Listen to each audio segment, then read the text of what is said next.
Halo sobat penikmat horor, ketemu lagi dengan saya di channel Festinel Studio TV. Kali ini saya akan membawakan kisah yang berjudul Misteri Kamar Mandi Sekolah. Tapi sebelumnya jangan lupa subscribe channel ini untuk update kisah-kisah lainnya. Jangan lupa bunyikan tombol loncengnya. Tak perlu berlama-lama lagi, yuk kita mulai ceritanya. Namaku Reza, aku sekolah di salah satu SMA swasta di kota Bandung. Sekarang aku beranjak naik ke kelas 2. Ada yang bilang kalau sekolahku ini dijuluki sekolah paling seram di kota Bandung, karena sekolahku ini adalah tempat persimpangan makhluk halus. Awalnya aku tidak begitu percaya sampai aku mengalaminya sendiri. Sekitar jam 5 sore aku masih latihan basket di lapangan sekolah. Karena minggu depan akan ada turnamen antar SMA, jadi sampai saat ini anak-anak basket latihan lebih lama daripada biasanya. "Bro, aku ke kamar mandi duluan ya," kataku kepada teman-temanku.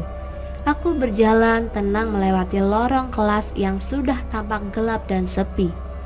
Setibanya di kamar mandi, aku gantungkan tasku dan mulai mandi. Beberapa saat ketika aku mandi, tiba-tiba saja lampu kamar mandinya mati. Aku berhenti menyiram tubuhku dan mulai mendekatkan telingaku ke pintu, dengan harapan aku tahu siapa orang yang iseng mematikan lampu kamar mandi ini. Beberapa saat aku terdiam, ternyata tidak ada suara teman-temanku. Aku membuka sedikit pintu kamar mandi untuk melihat keadaan di luar. Dan ternyata keadaan di luar pun sama gelapnya. Aku menutup kembali pintu lalu memakai baju. Aku pikir jika aku teruskan mandi sudah tidak kondusif lagi. Ketika aku sudah memakai bajuku, aku menggeserkan tubuhku sedikit ke kanan. Namun kakiku menginjak sesuatu. Ini seperti kaki seseorang.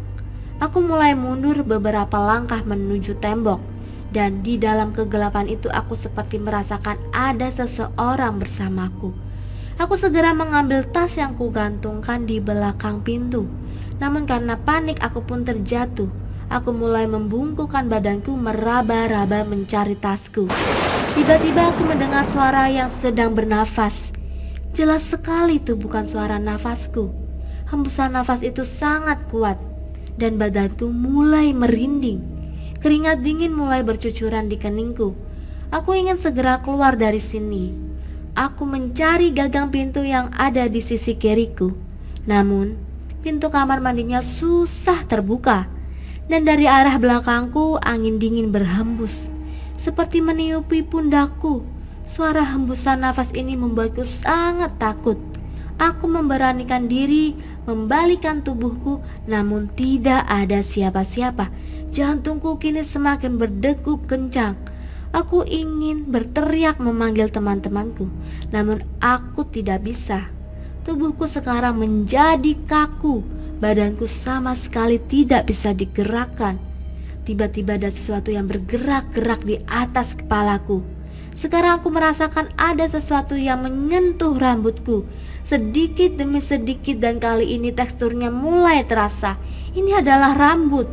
Sebuah rambut yang sangat panjang dan menutupi wajahku. Sekuat tenaga aku berusaha memberontak.